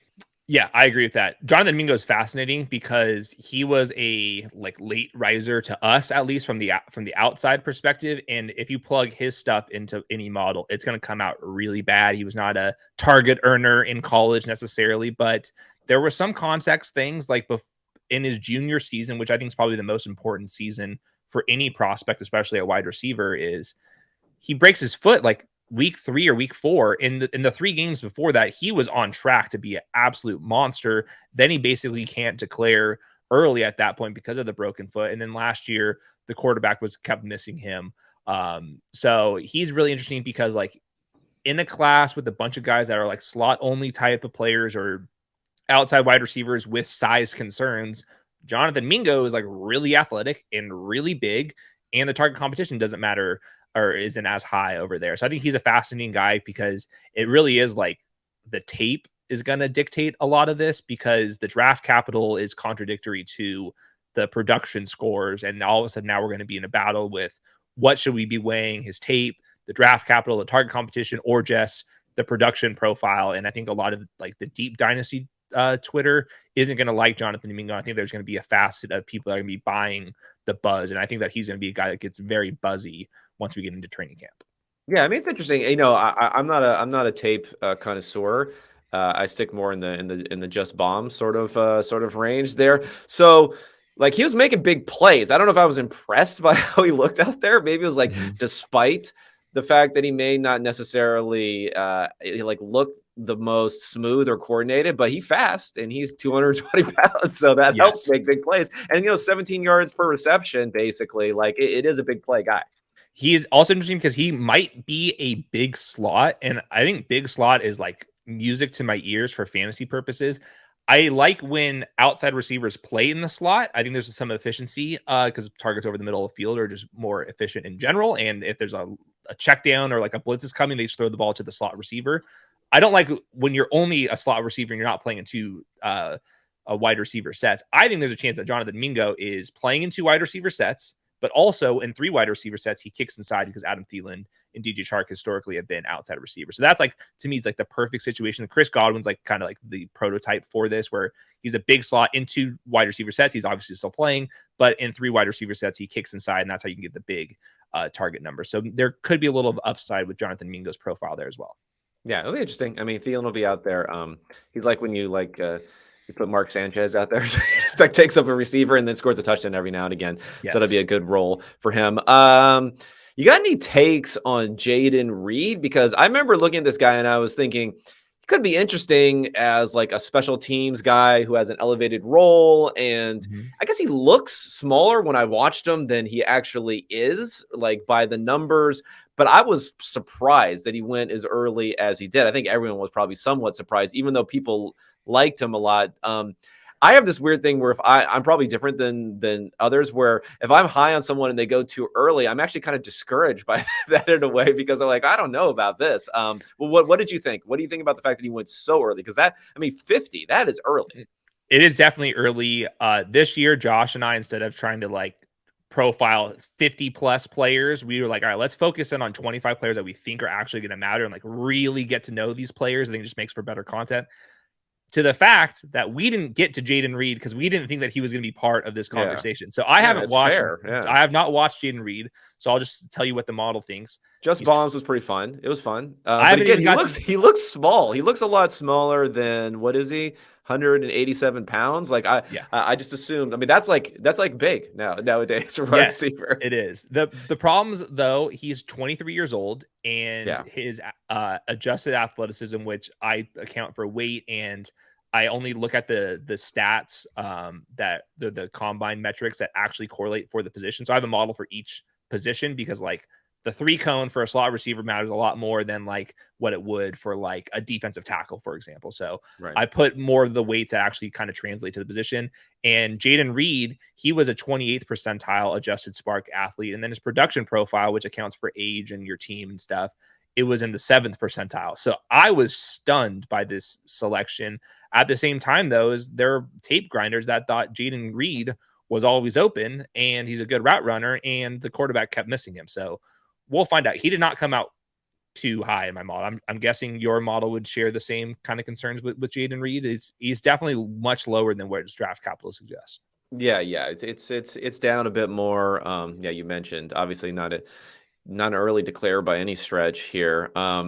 I don't know. He's been one of these guys where you're going to hear about his like miles per hour or something being better than his time speed. So can I ask you about Zay Flowers? Because sure. He's the very tough one for me, because my model didn't necessarily like him relative to his draft capital, and he had so much buzz. It seemed like everyone's favorite player in this draft was Zay Flowers, and I'm a little bit concerned that he was an everything player in college, but his size could limit him where he's only a slot wide receiver. I think they'll try to get him on the outside, but I'm a little bit concerned that his entire profile doesn't kind of align with the typical first round wide receiver. And I was looking at it like among first round wide receivers in my model, like Zay Flowers, like the 5th worst of like since 2000. And I think it's because smaller, his production was fine at Boston College, but it wasn't exceptional. And he's a little bit on the older side. So I was just curious if I'm like really missing with something with Zay Flowers in the numbers. His tape was fun, but there's a lot of players that have pretty fun tape. No, I mean, I have the same thing. I mean, my model probably actually has too much of an impact. At least it seems to, looking at if you go back far enough. Like I'm trying to get like a bigger sample, so I'm going all the way back into the into the mid 2000s. But I think maybe early declare status was more important then than it has been in recent years. So that knocks him quite a bit on there. I don't know. He's someone who I have still below. When you run him through the model, he's still going to be below these guys who went, and a lot of these guys who went in the 2nd round. Same. And I guess I'd be most scared to just blindly bet on what the model's telling me, because what he could potentially do and what people are saying about him. At the same point in time, I mean, I get that he has like some Antonio Brown vibes or something that some people may have, but if it's Antonio Brown, but even a little bit smaller, at least in terms, I think, in wingspan and some other stuff there, like who is that player then? I don't know. I don't think he's quite as fast as Antonio Brown. I mean, first of all, like when we start comparing him to Antonio Brown, my antenna's up and like, okay, like I'm not sure if we can trust this evaluation. Like this Hey, might be Antonio a little Brown was nuts. the only thing I don't mind it that much. I mean, at least he was like a late prospect. But again, yeah, I'm not talking about him as a prospect, but you're talking about as Correct. a player. And there could have been some reasons Antonio Brown might have been a top 15 pick if not for some. Hey, what was his concerns. name? Who's the Chicago Bears guy who's intolerable on Twitter? The scouting guy, who's always so loudly wrong. Crap, I can't remember his name, but he was actually claiming victory on Antonio Brown after he got after a Hall of Fame career. Yeah, after he got sent away by the Pittsburgh Steelers. He's like, oh, people laughed at us because Antonio Brown went in the it was a 5th or 6th round. Oh, 6th round. But now who's laughing? It's like, dude, you can't do that. 4 trillion yards later. Yeah. So he was 6th round. He was 6th round at least. But yeah, I don't know. I mean, he's probably gonna be fine. I don't like Baltimore. I'm just never gonna believe it's gonna be like see it to believe it sort of thing. I don't care who the offensive coordinator is. I don't care what they want to do. I don't care if Lamar doesn't want to run it as much. All that sort of stuff. I'll just see. It just seems like it could be kind of like a muddled mess as far as the wide receivers are concerned this year. Yeah, and that makes it really complicated because I don't think anyone should have any confidence in their projections for either Odell Beckham or Rashad Bateman. I think that they have potential, but they also have zero floor as well. So it's one of these situations where I think the angle that I'm taking is if you do think that the Ravens are going to pass the ball more, which I think the answer to that is yes, they will pass more. Will they be top 10 passing like Todd Monken was with Jameis Winston? I really don't think so because the defense is better and because Lamar Jackson, why would you do that? You're wasting his skill set. I'm just gonna be drafting Mark Andrews. Like to me, Mark Andrews, we've seen him be a top 20 overall asset. Like I'm just gonna stack Lamar Jackson with Mark Andrews and sprinkle in a little Zay Flowers as part of my stacks. But I think for redraft purposes, it could be a pretty big headache. And I think the simple answer is just pay the price for Mark Andrews, especially after a down year last year. Actually, you know what? I just found Greg Gabriel. I got actually bring it up here. It's so good. I gotta change my screen. Greg Gabriel. This is the guy. This guy's just fire. I mean, I don't follow him because I don't want to get too caught up in here. But even look at this. But this is a good one here. My prediction for 6 months from today, November 1st, the people bitching about the Chase Claypool trade will swear they never complained and always loved the trade. I love this guy. This guy's just got fire. Absolute fire takes. He had a good take. I think it was last year. Did the Bears like jump out? Like were they like 2-1 or something like that? Yeah. Exactly. He was definitely going off on people. Now I will say, he's like, what are they going to do? Go 3 and go 1-12? It's exactly what happened. It was literally what it was. Yeah. I will say, I love people like this. Like Twitter exists, and we love Twitter because of some of the takes out there. So I don't want to silence anybody. Give me all your takes. They're just fun. They're entertainment. Yeah. I feel bad if someone's getting like piled and dunked on where clearly like either they haven't experienced it before, it wasn't their intention. Right. Like this guy is like a bulletproof tank or something. There's no way he's actually being affected because he just continues to be even more obnoxious and wrong. So there's no way that we should feel bad about dunking on him. He thrives on it. It's like his fuel for his for livings. Okay, Marvin Mims. Well, what's going on with fantasy's favorite guy who now went early? Another guy where I was like, oh, I kind of like him, and then he went this early, and he went to Denver. Jesus, I was like, I don't know what's going on. Yeah, with Denver, it's like it seems like Sean Payton, who's like very clearly calling the shots over there to an extent that we might not have seen in recent history. I'm a little scared of Payton GM. Now, I like them as the coach coming in there, but Payton GM could be a disaster. I think he will have his finger on the scale. Marvin Mims, I thought was pretty solid. I think that the numbers would paint a pretty bullish picture for him, especially with the draft capital being slightly ahead. I will say, I think that he's going to be one of these players that needs some development because the Oklahoma offense and his role in that offense was pretty interesting. It wasn't nearly to the extent like where Jalen Hyatt's was, where like people were like, okay, how much does this translate in general at all? But Marvin Mims, and he talked about this in some of his interviews, was they would run a lot of option routes, and you see some option routes in the pros, but you don't see it all the time. And that was kind of his skill set there. So he's an undersized player, certainly. I think that he will have a role, but I do fear that this is going to be one of like the lower volume plays, and he's going to be like a vertical slot option, which we've seen Sean Payton have success with in the past.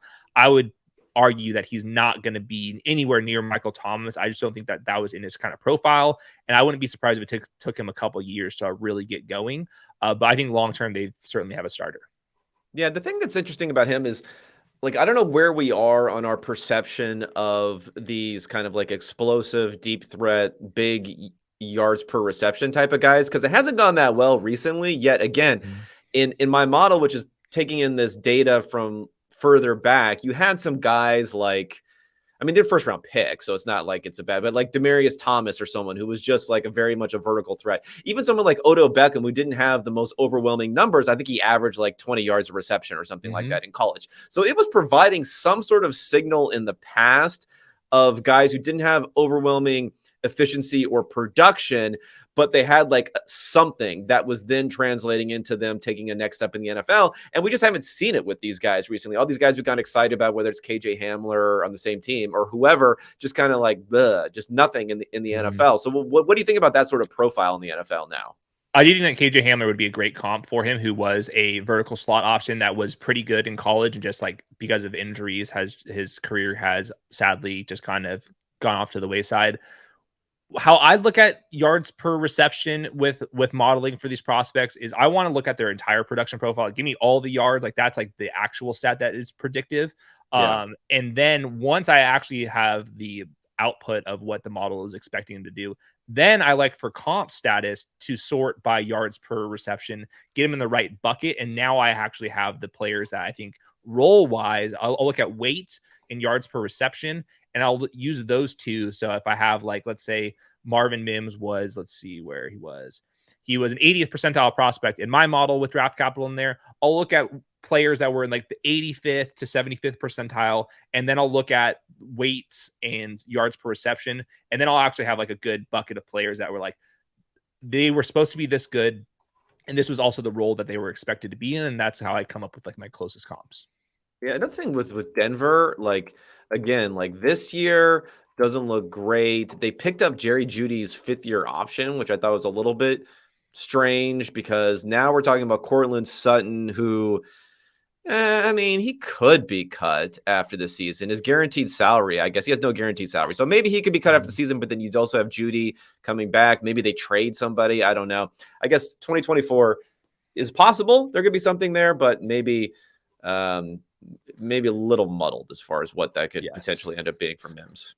I think the player that I'm concerned with for fantasy purposes is for the Broncos is, well, first of all, Javonte Williams, his knee seems very bad. But secondly, Greg Dulcich has like, there's definitely a hive of Twitter that's big on Greg Dulcich. The problem with Greg Dulcich this offseason, they added Chris Manhertz, who's a notorious run blocker. And then Adam Troutman asked for a trade so he can go link up with Sean Payton again. So all of a sudden, like Albert O is like the tight end 4, but they actually have 2 tight ends that project for like meat and potato type of role. And Greg Dulcich, his profile was one that was not for everybody. It was kind of a slot tight end, kind of a downfield threat, yards after catch threat, because he's pretty athletic and he's got some good receiving skills, but he was not like necessarily an inline blocker. So to me, these type of role players, when you have a new coaching staff, that's when like my radar really goes up, especially when you start bringing in some tight ends that actually fit the offense that Sean Payton really wants to run. Yeah, they'll have 5 different receivers, spread it out, and then Wilson won't be able to do anything, and then they'll just go back to play action deep bombs eventually. Okay, who else in here is interesting? I mean, well, you want to talk Jalen Hyatt? I actually think the landing spot's pretty good. Daniel Jones is like, Daniel Jones can't throw. Like, I think Daniel Jones is willing to let it rip if he has someone down the field. At least he has been in the past. He had kind of like dialed back the mistakes, and his big time throws like plummeted, but he was a guy who was willing to throw it down the field prior in his career. So I don't know, maybe it's more of a receiver issue than a Daniel Jones issue. So the draft capital certainly hurts his outlook, but if there was a saving grace, I do think it is the landing spot. He was playing in the slot at Tennessee, but I do think that he's probably going to be playing in the flanker role in the pros and can kick into the slot at some point. The Giants have no outside wide receivers right now. Like Darius Slayton it's basically be like Hyatt versus Slayton kind of in this role. And Slayton's had some pretty good years given. They were trying to get rid of the guy. Wasn't it Right. just was it a year ago or 2 years ago they were trying to get rid of the guy? Every year, it seems like every single Giant, it's been we want to get rid of all of them. They're like, no takers. Okay, I guess they'll Right. come back and get like 600 yards for us. And in this offense, Isaiah Hodgins, who was drafted either really late or a complete undrafted free agent, he had a pretty good season, especially if you're looking at best ball. Yeah, Where I think it was a projections restricted free spike leagues. agent over the offseason. Yeah. So this is an offense that has taken some chances. If you're actually looking at how much they're paying these players or how much draft capital they've sunk into them, Jalen Hyatt is basically number one. Wandale Robinson is like a only slot player based off of his size, and even going back to college, so much of his production is like at or behind the line of scrimmage, where he's not going to be winning downfield. Jalen Hyatt actually has a chance. So rug pull on the actual draft capital and with my model, his output there, but if he was gonna go the third round, I do think that the Giants were one of the best landing spots that he could have fallen into.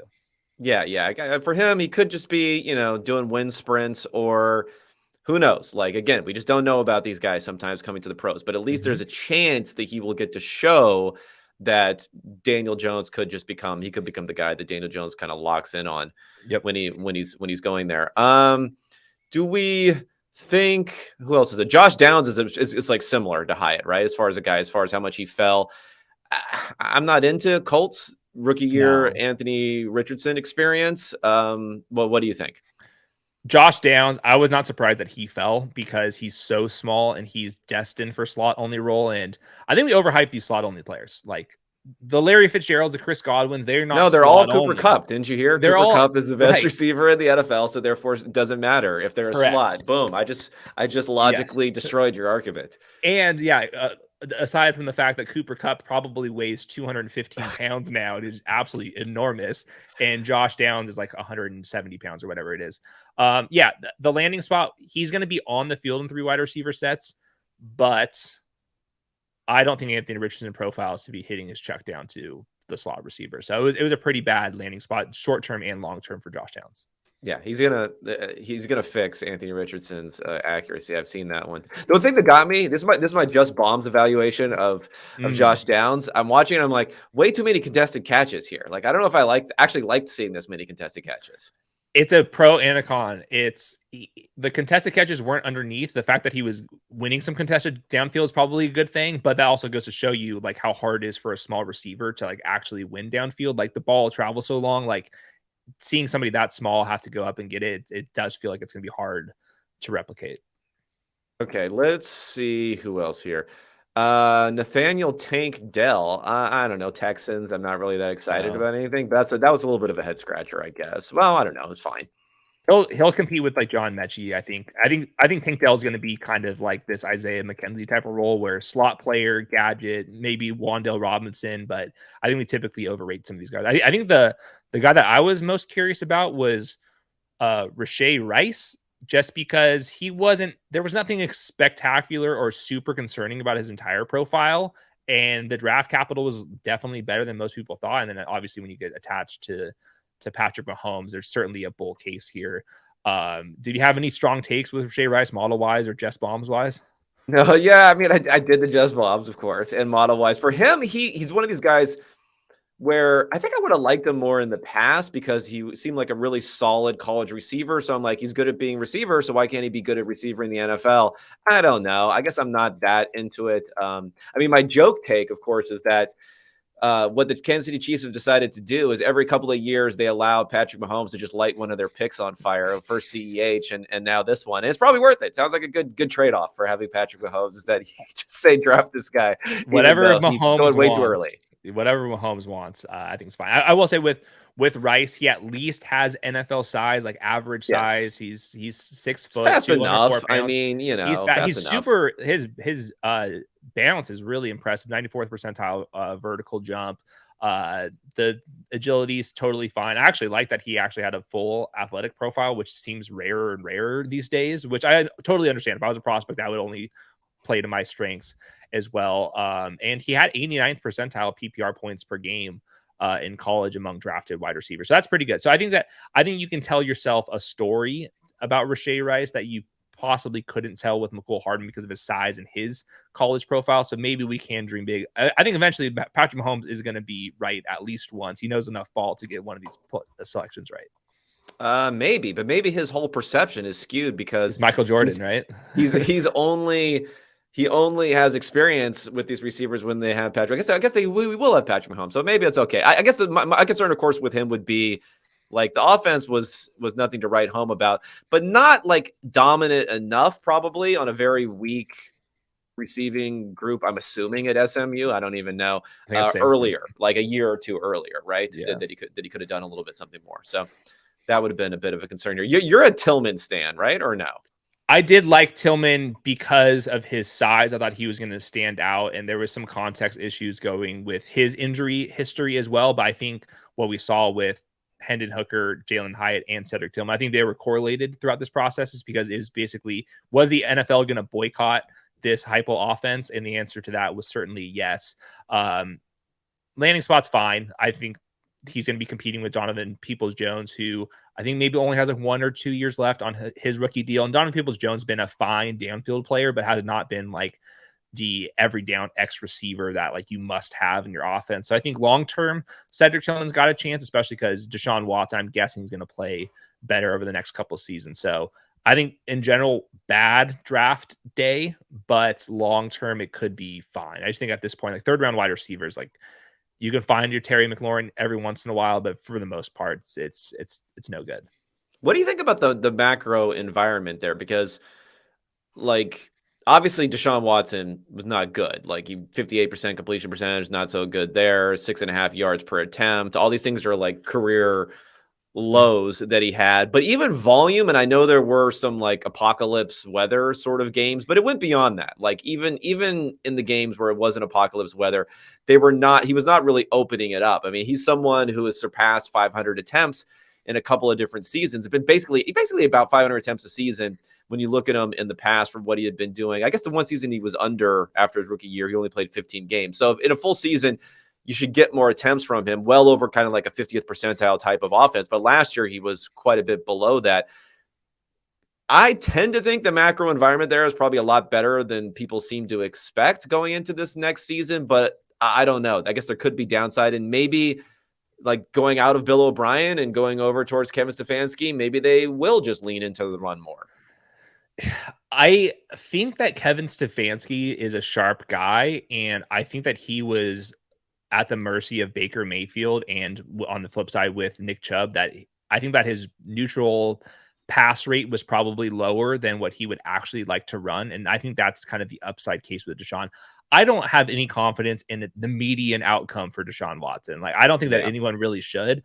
I will say, for like best ball purposes, especially Best Ball Mania 4, there is certainly easy pass to him having a massive upside case. So like one, I think that the skill players are pretty solid. I like David Njoku a lot, and Amari Cooper still has plenty of gas left in the tank based off of last year. I think the skill guys with Elijah Moore, now Cedric Tillman and Don Peoples-Jones, I think that's totally fine. The offensive line's always in good shape. I think Kevin Stefanski is pretty good. So if Deshaun Watson returns to his peak years, there's certainly an upside case. So that's kind of where I'm at with best ball, is I will be drafting him because he's easy to stack with based off of the ADPs.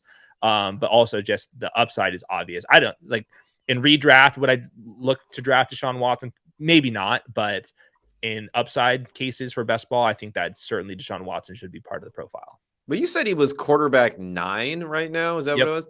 I mean, I guess quarterback is getting a little deepish, but I don't know. That does seems a little bit low.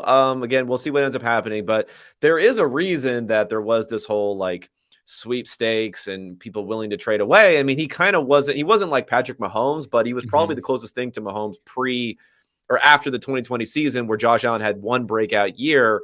You know, that was at least a question as to who the next guy up was. And then we've had a few guys emerge since then. So we'll see. His ADP, he's sandwiched. So it goes Herbert, then Lawrence, then Deshaun, and then after him, it's Dak Prescott, Tua, and Daniel Jones. I think we put him in the right bucket. I will argue that I think that Deshaun Watson has plenty enough upside to crack like the top 4, top 5 overall.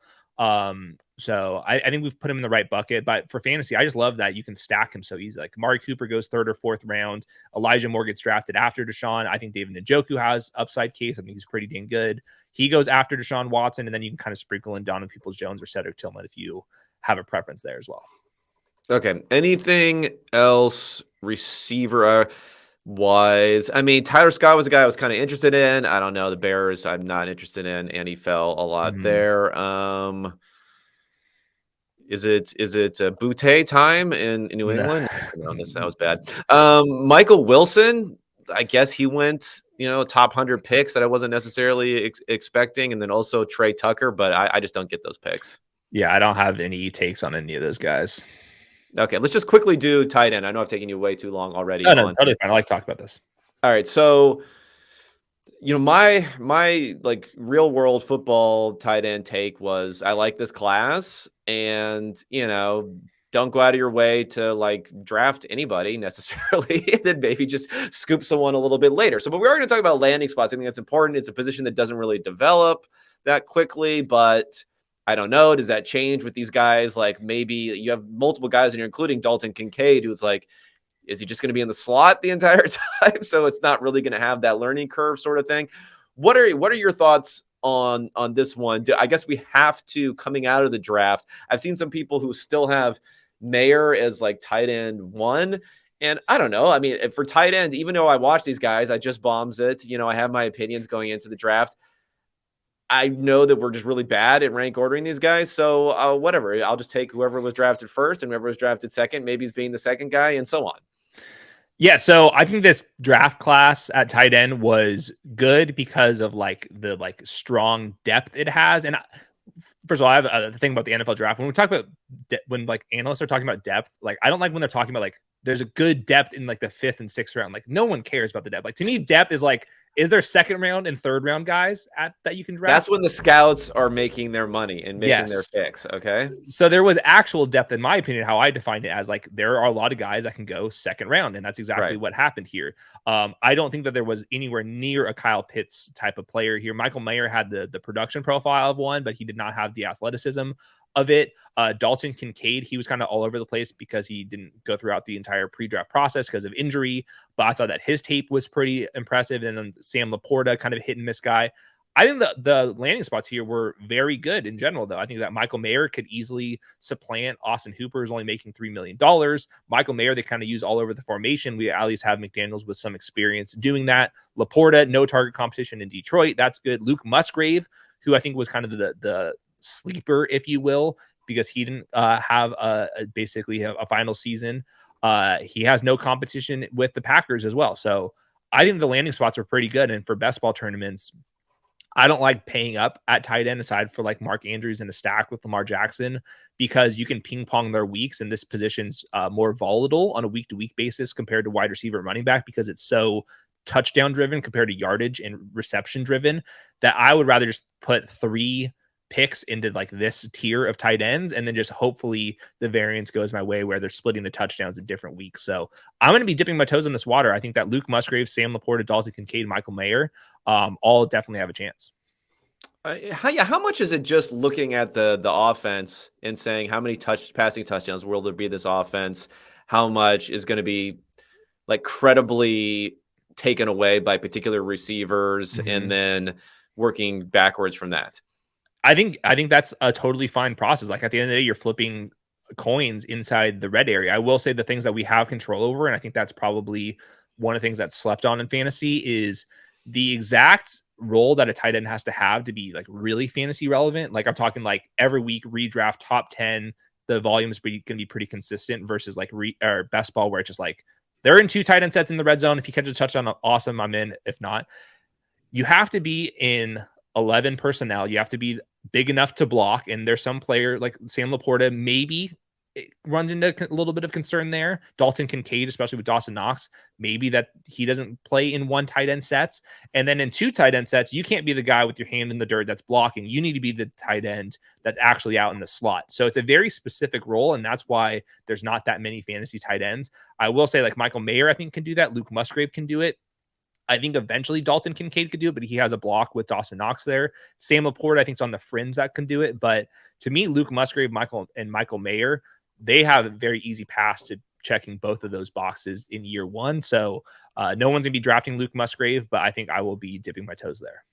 The Kincaid pick, I don't know. Maybe I'm just a little bit more. This is more of like an NFL sort of thing. Maybe I'm just a little bit more just head scratching around the Bills, or maybe I feel like it's overcomplicating sometimes the way the Bills have been thinking about adding weapons to this roster, that they spent, they're like talking to McKissick, and then they needed this other receiving back, and then they go and they trade for Naheem Hines, and then they draft James Cook, and then it's like, who gives a shit?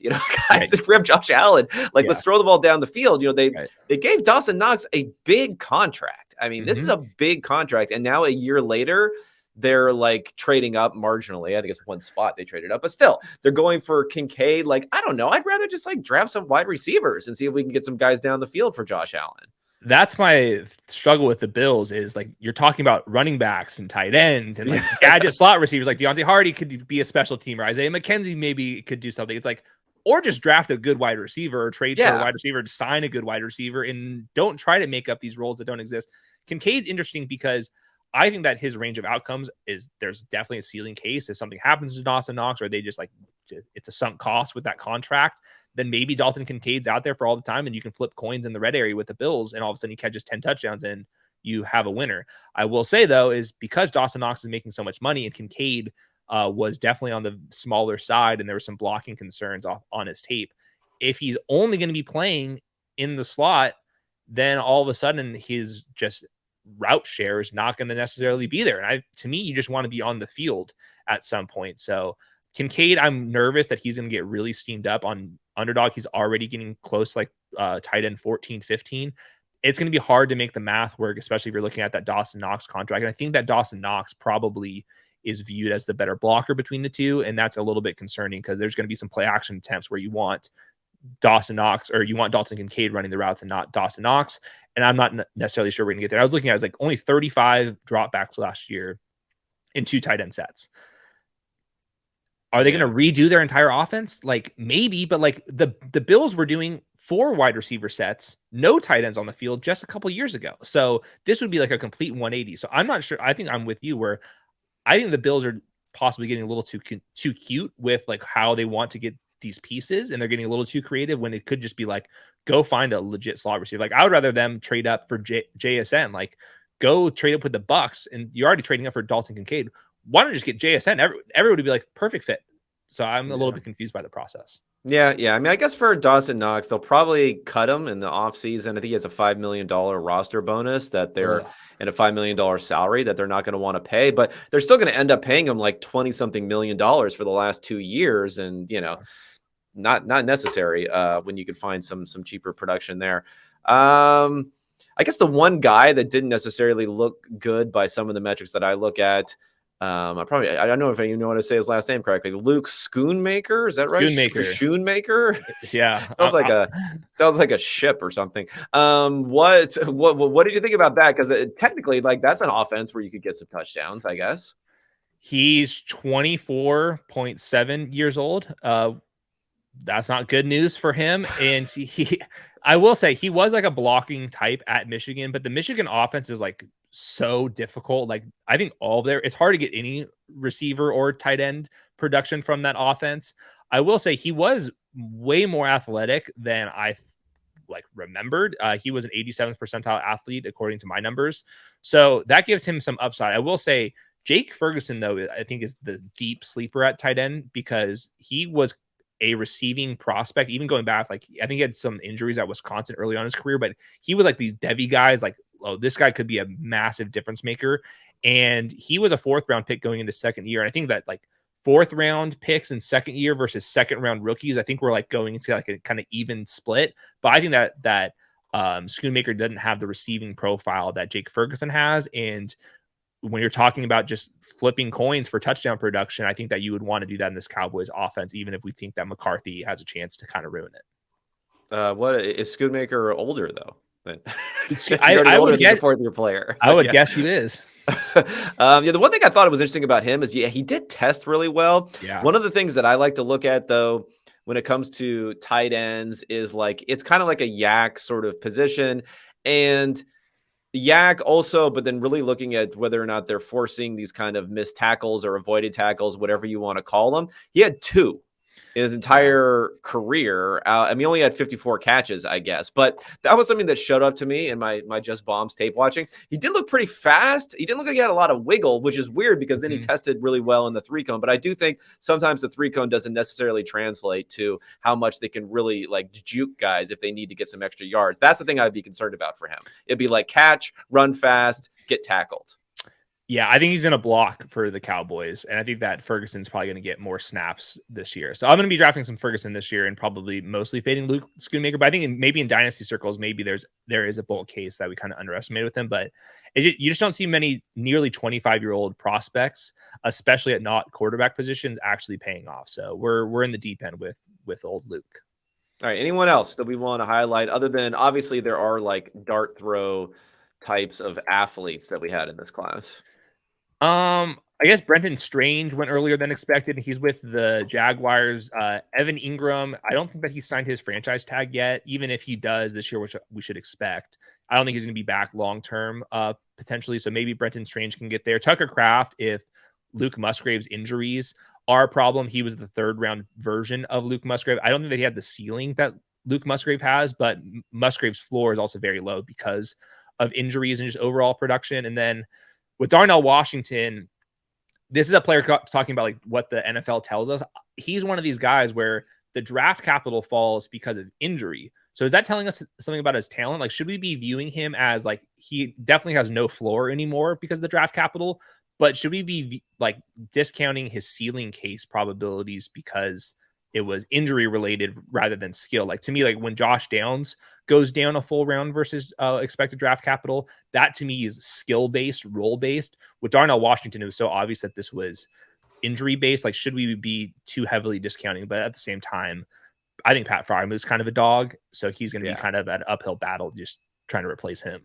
Yeah, I mean the injury stuff is concerning.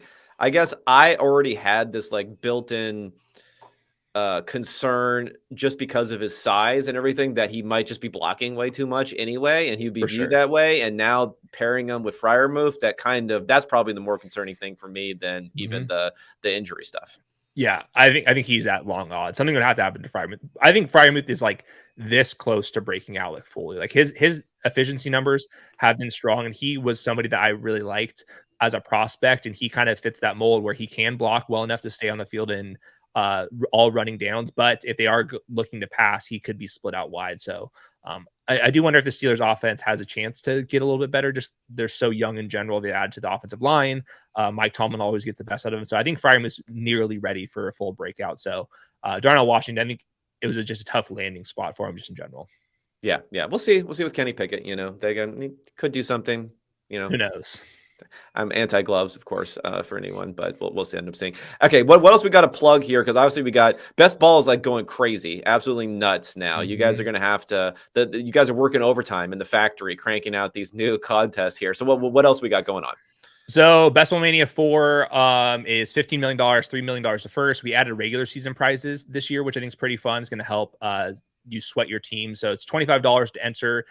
We will have other contests that are going to be dropping soon. So we'll have like $5 entry points as well. There'll be less top heavy prizes if that's kind of your thing. And then we're going to be creating some different game types that we have not seen in the industry. So use promo code the show if you have not used Underdog before. And we also have some pick'em games as well. We're just getting bigger. It's a young company. We're growing pretty fast. So lots of things to go out there. But at the end of the day, Best Ball Mania 4, that's the headliner, $15 million for fantasy football. And you can draft right now. Yeah, it's crazy to see how it's grown back from like the MFL 10 days when I was in it. Of course, I mean, no offense to the people over in my fantasy league, but the interface and everything else, I guess I didn't really see how we get to this next level and everything. But I'll say though, even outside of that, when you and Norris kind of came over, I was like, this is interesting. Like, I don't know if I quite get like the fit and everything else, but I think it's just like if you put out good stuff, it doesn't really matter at the venue. And I have to say, the stuff you guys are doing pre-draft and then during the season too. I know we got a little bit of a window here, but for anyone who's interested on Sunday morning and can't, like me, will attempt to watch anything that's on television for about 4 seconds before I want to just barf. Like, not only do you guys have some good stuff coming out on Sunday morning, but you can also anytime on the weekend, like catch up with all the different rankings videos and everything else you guys have there. So much appreciate that for me, for my own sanity, if I want to watch something football related, that I don't have to listen to 4 different football players talk about establishing the run.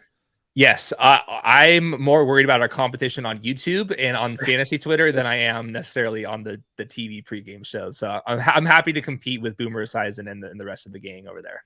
Okay, well, congrats to you. Much continued success. Thanks for taking all of this time here. Again, everyone go follow Hayden, and I'll be at you next week with another interview. Thanks so much.